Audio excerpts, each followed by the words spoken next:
Hey everybody, coming to you live here, Coach Lori with One Life Coaching and Wellness. Wanted to come to you guys and talk a little bit about a topic that I get a lot with a lot of my clients that come to me and talk to me.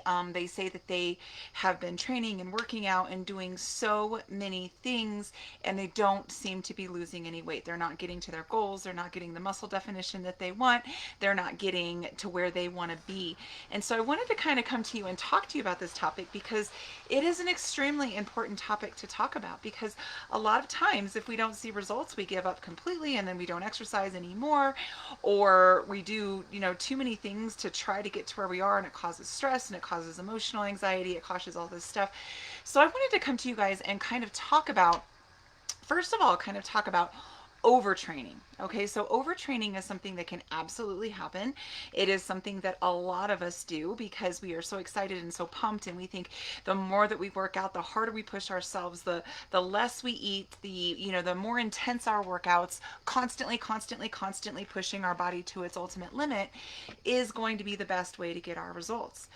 So I'm going to challenge that and let you guys know that that is absolutely not going to be the best way to get to your results. Constantly pushing your body, constantly, doing things to where it is actually hindering your body. And I want to go into a little bit of details on that. And I want to give you guys some things to kind of think about in your mind. Am I overtraining? Something to kind of think about here. So basically, overtraining can cause you to kind of get sick often. So if you kind of feel like, man, why am I getting sick so much? I catch colds a little bit more than normal.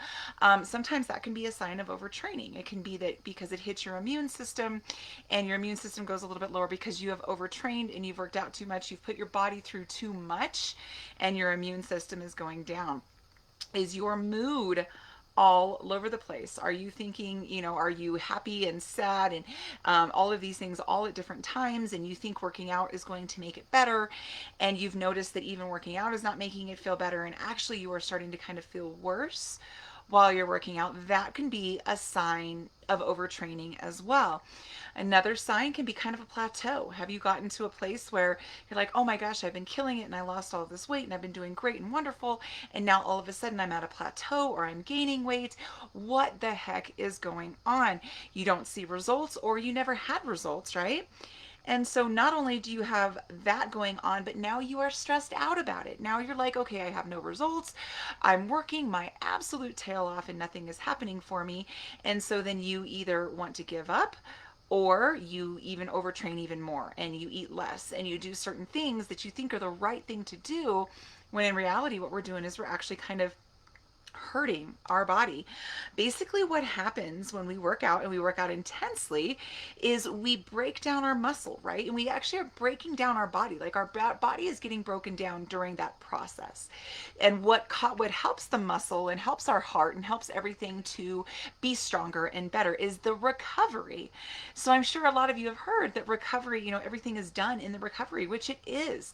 If I did a heavy strength training workout today, I'm going to rest tomorrow or go for a light walk or something, because I know that those muscles need to recover. It makes absolutely no sense for me to go to the gym again, work those same muscles tomorrow when they haven't even had any time at recovery. All it's going to keep doing is keep, fighting those muscles and keep tearing them down to where they have no opportunity to increase. Okay. Overuse injuries. Are you getting injuries that are overuse injuries? Those are things like plantar fasciitis. Those are things like shin splints. Those are things that you wouldn't normally get if you weren't training so hard. If you were kind of doing different things, if you were not pushing yourself so hard in certain things, you would not have that soreness as far as that goes. How are you feeling? Are you exhausted all the time? Are you tired all the time? Do you go and work out and then the rest of the day you're just like so tired? Are you tired during your workout? It's another kind of sign of that overtraining, because a lot of times when we overtrain, what are we doing too? We're under eating. Under eating, I think that's a word. So basically what we're doing is we're saying, I'm going to train so hard and I'm going to limit all of my calories and this is how it's going to be. And oh my gosh, that is so detrimental when you think about what your body needs. I want to talk a little bit about back when I first kind of started coaching. I worked at the YMCA and I did kickboxing, and I could teach 4 to 5 classes, 1 hour classes a day. And this is coaching where I actually did the workouts. And all of my kickboxing was high intensity, like the highest intensity you could get. It was plyometrics. It was going crazy all day long. And I just remember I was probably in the absolute best endurance strength or endurance in my life. Like I was so good at endurance. People called me the Energizer Bunny. They're like, she never stops, whatever. But I do remember that is not when I was the fittest. It's unbelievable. I had belly fat. I had, again, like that kind of muscle fatigue. I was tired all of the time. I was eating everything and anything in my house because I was trying to make up for all of the calorie burn that I was burning, and it was dang near impossible when you're working out 3 and 4 hours a day. It's just crazy. You're going to be eating the entire house to make that happen. So I was a prime example of, was I completely overweight? No, but I wasn't where I wanted to be. And you would think after working 3 and 4 hours a day, working out high intensity, that I should have been in the absolute best shape of my life. And it was not the case. It was not the truth. A lot of it was just cardio, high intensity cardio, and I wasn't adding that strength training in there. So just keep that in mind as we talk about more of why we may not be seeing these results. Okay, are you declining in your performance? Like, were you able to lift heavier before and now you're not? Were you able to go longer on the treadmill or on the bike or whatever and now you're not? Sometimes declining performance is something that kind of shows that we are overtraining. Is your sleep getting disturbed? A lot of times it causes a lot of stress on our bodies to kind of overtrain, and our sleep is affected by it like crazy, right? And then the biggest thing that I truly believe makes things really tough when you are overtraining is the fact that you're probably not eating properly. And 90% of the time when I talk to clients, they are not eating enough. So there are athletes and professional athletes and all these people that do train 4 or 5 hours a day, but they literally have nutritionists there, they have cooks there, they have people there that are, watching their diet and making sure that they're getting everything that they need to sustain the effort that they're putting in. If you don't have a nutritionist and a doctor and all these people kind of following you and helping you through what you're doing, working out like crazy and not knowing how to nourish yourself during or after is going to put you in a place where you don't want to be. So keep that in mind that, I'm not saying that people that work out a lot won't see results and won't, get faster and won't get stronger and won't do these things. They absolutely could.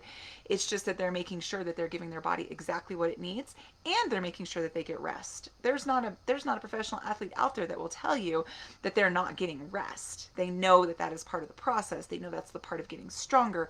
They know that's the part of being better. They know that. Okay.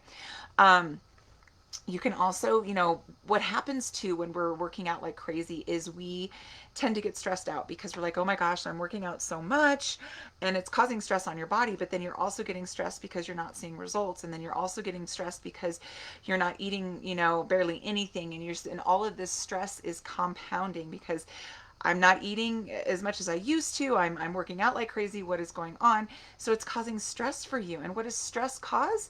It causes cortisol to go into your high levels of cortisol because of stress. And what does cortisol do? It makes you want to eat crap, okay? Because what it does is it's putting your body into this fight or flight mode. And your body is like, I am starving. And I also don't know when she's going to nourish me again, feed me again, give me rest or anything. So what I'm going to do is I'm going to crave all of these really fatty and horrible foods for me because I know that that's going to store fat, and that's the only way that I know how to deal with stress. Your body stores fat to deal with stress. It is a flight or fight mechanism that has been since the caveman days. It doesn't know when it's going to get its next meal, and so it stores fat, and that's what you're doing. And our stress is different now, right? We don't necessarily worry about when are we going to get our next meal or kill the animal or whatever back in caveman days. We have total access to food right now, but our bodies still don't know that. They go into fight or flight mode, and then cortisol is increased. So how do we help? How do we prevent this? So here's what I want you to do is I really want you to focus on what you're doing and why you're doing it. Take a look at your routine. Am I making sure that I'm incorporating rest days? I always make sure that I get at least 2 rest days a week. And if I'm super sore one day, that is a rest day. Whether or not it should have been a workout day or whether it shouldn't have, it's a rest day. You can do active recovery rest days. That means walks. You can do different types of, like, very, very moderate, getting the heart rate up barely. That's something that you can do for that. Are you getting enough rest days? And when you are working out, are you working out over an hour? Are you, working out 2 to 3 times a day? And are you making sure that, and are you getting any nourishment during that? If you're working out every single day for hours on end, start thinking about how can we take that back? How can we, still work out, but give ourselves rest days, give ourselves grace, give ourselves those types of things. Also, are you stretching? Are you giving your time for foam rolling? Are you giving your body enough protein? Are you getting the right amounts of protein that you need? And this is something that I talk to my clients about all the time, is making sure that we're getting the right nourishment for what we are doing. Okay, so we are not athletes that have this nutritionist helping us along every way and doctors and all of that. We are people that are trying to do the best that we can, and it's very important for us to know what we need to be doing. Your results come in your recovery. So I do want you to think about that. And I want to leave you with something enormous. Okay, this is something that I think about, and I always think about, and I always tell my clients that work out because you love your body, not because you hate it. Okay, so I want that really to sink in, and I want you guys to think about that. I'm sure some of you have heard it before. If you haven't, it is something that, hits me very hard, because we shouldn't be going into the gym saying, I hate the way my body looks, I hate everything about my body, and so I'm going to go work out because I hate this. Okay, you cannot be happy with the way that your body looks. You cannot be happy with the way that you feel. You can feel all of those things, and that's fine. But don't go to the gym to punish your body. Don't go to the gym to punish yourself. Don't go to the gym because you absolutely hate what you see. How about because you love your body, and change that mindset and say, I love my body. And because I love my body, I'm going to take the best care of it that I can. I'm going to go to the gym. I'm going to eat healthy. I'm going to do these things because I love my body, not because I hate it. Okay. Once you get that mindset changed, it is a huge way to feel a sense of relief. Like, you no longer have to hate your body. You can always feel good that you are going and doing something to better yourself when you go and work out. So feel good about that. Work out because you love your body, not because you hate it. Make sure that it's fed. If you guys have any other questions on this, I am more than happy to answer you guys on this. Any questions that you have, please let me know. You can send me a DM, you can talk to me, whatever you need. I also do coaching, as you guys know. If you are interested in getting coaching with me, I am more than happy to help you out with that as well. I hope you guys have a great rest of your day. It is a beautiful fall day. Enjoy it. Have a great day.